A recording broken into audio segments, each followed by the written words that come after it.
الكريم أما بعد أعوذ بالله من الشيطان الرجيم بسم الله الرحمن الرحيم وما أدراك ما يوم الدين ثم ما أدراك ما يوم الدين يوم لا تملك نفس لنفس شيئا والأمر يومئذ لله সদাকল্লাহুল আযীম।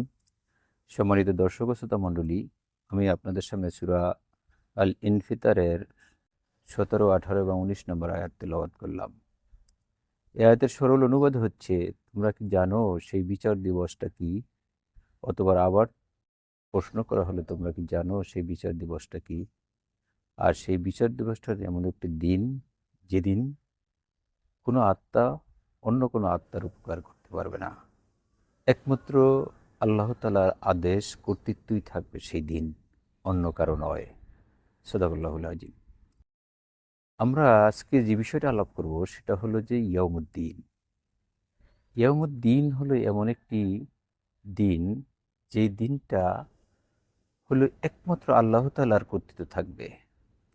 এই বিচার দিবসটা যেমন সূরা ফাতিহায় বলা হয়েছে, মালিক ইয়াউমিদ্দিন, একমাত্র আল্লাহই হবে এর অধিকারী, আল্লাহই হবে এর অধিপতি, কারো কোনো কর্তৃত্ব সেদিন চলবে না। এই দিন প্রসঙ্গে রাসূল সাল্লাল্লাহু আলাইহি ওয়াসাল্লাম থেকে বর্ণিত আছেন, তিনি বলেন, তার ফুফুজান সাফিয়া রাদিয়াল্লাহু তাআলা আনহু এবং তার প্রিয় কন্যা ফাতেমা রাদিয়াল্লাহু তাআলা আনহুর ব্যাপারে বলেছেন যে, হে ফাতিমা, তোমরা সেই দিনকে ভয় করো যেদিন আমি তোমাদের কোনো উপকার করতে পারবো না।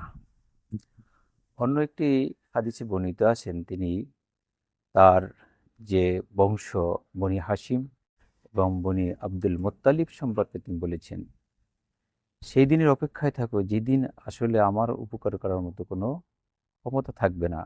আমি তোমাদেরকে সতর্ক করছি, সেই দিনকে থেকে বাঁচার জন্য তোমরা তোমাদের পুঁজি সংগ্রহ করো। অর্থাৎ আল্লাহ রাব্বুল আলামিন বলেছেন যে এটা এমন একটি ভয়াবহ দিন, যেই দিন তোমার কর্মফল প্রকাশিত হয়ে যাবে। বারিজুনা লিআমালাকুম আমালাকুম, অর্থাৎ তোমাদের সমস্ত কর্মকাণ্ড সেদিন তোমাদের কাছে প্রকাশ হয়ে যাবে। অর্থাৎ পৃথিবীতে মানুষ কিছু ক্ষমতা পায়, যেমন আমি একটি অন্যকে উপকার করতে পারি, আত্মীয় স্বজনের ব্যাপারে কোনো বিষয় আমি সুপারিশ করতে পারি, কোনো একটা বিষয় আমার যদি কর্তৃত্বাধীন থাকে সেটা আমি তাদেরকে দিয়ে দিতে পারি, কোনো ফেভার করতে পারি। কিন্তু এটা এমন একটা দিন হবে যেই দিন আপনি কোনো উপকার করতে পারবেন না। আসলে মানুষ সেই দিন সকল কর্তৃত্ব কেড়ে নেওয়া হবে। মানুষকে পৃথিবীতে কিছু সীমিত ক্ষমতা দিয়ে আল্লাহ রাব্বুল আলামিন প্রেরণ করেছিলেন, কিন্তু সেই দিনটা শুধু হবে একমাত্র আল্লাহ তাআলার। যেমন সূরা মুমিনের 16 নম্বর আয়াতে বলা হয়েছে, লিমানিল মুলকুল ইয়াউমা লিল্লাহি ওয়াহিদিল কাহ্হার, সেই দিনটির একমাত্র কর্তৃত্ব কার হবে এবং এর উত্তর আল্লাহ রাব্বুল আলামিন দিয়েছেন, সেই আল্লাহর হবে, যিনি সেই দিন নিজেকে কাহ্হার হিসেবে পরিচিত করবেন। অর্থাৎ সেই দিন তিনি এত নিষ্ঠুর নির্দয় হবেন, কোনো কিছুই তার সামনে আর থাকবে না একমাত্র তোমাদের কর্মফল ছাড়া। অর্থাৎ এই পৃথিবীতে যদি আমরা ভালো কাজ করি সেই অনুযায়ী আমরা আমাদের জান্নাত পাবো, যদি আমরা খারাপ কাজ করি সেই হিসেবে আমরা জান্নাতে পড়ব তো করতেই পারবো না, জাহান্নাম আমাদের জন্য অবধারিত হয়ে যাবে। কারণ আমরাই সেদিন বিচার করতে পারবো যে আমাদের কর্মফল কোথায় নিয়ে যাচ্ছে। অর্থাৎ আমরা কি ভালো কাজ করেছি, আমরা কি খারাপ কাজ করেছি, এটা আমাদের কাছে উন্মুক্ত হয়ে যাবে। এই জন্য বলা হয়েছে, ইয়াউমা হুম বারিজুনা লা ইয়াখফা আলাল্লাহি শাইউন লা ইয়াখফা আলাল্লাহি মিনহুম শাইউন, অর্থাৎ আল্লাহর কাছে কোনো কিছুই আর সেদিন গোপন থাকবে না। তোমরা যে সমস্ত কর্মকাণ্ড করেছো সেটা তোমাদের কাছে প্রকাশ হয়ে যাবে অচিরেই। যেমন কেরামান কাতিবিন, এই সম্মানিত ফেরেশতাদ্বয় আমাদের কর্মকাণ্ড শুরু থেকে শেষ পর্যন্ত যা লিপিবদ্ধ করেছে সেটা আমাদের সামনে মুক্ত হয়ে যাবে। অতএব আসুন আমরা সেই দিনটিকে ভয় করি, সেই দিনটির জন্য আমরা অপেক্ষা করি।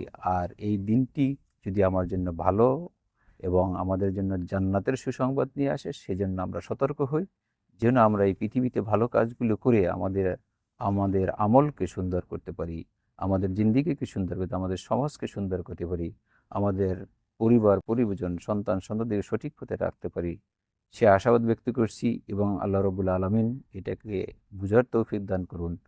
যেমন সেই দিন একটা বিষয় আমাদের কাছে প্রকাশ্য হবে, ইন্নাল খয়রা খাইরুন ইন্না শাররা শাররুন।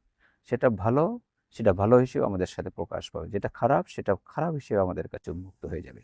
অর্থাৎ যদি ভালো কিছু আমাদের সামনে চলে আসে তাহলেই আমরা ফয়সালা পেয়ে যাব। আল্লাহ রাব্বুল আলামিনের সেই ফয়সালার অপেক্ষায় আমরা থাকব এবং আমাদের জিন্দিগিকে সুন্দর ও সাবলীল করার জন্য আহ্বান রেখে আমি আমার বক্তব্য, আজকের আলোচনা এখানেই শেষ করছি। আসসালামু আলাইকুম ওয়া রাহমাতুল্লাহি ওয়া বারাকাতুহু।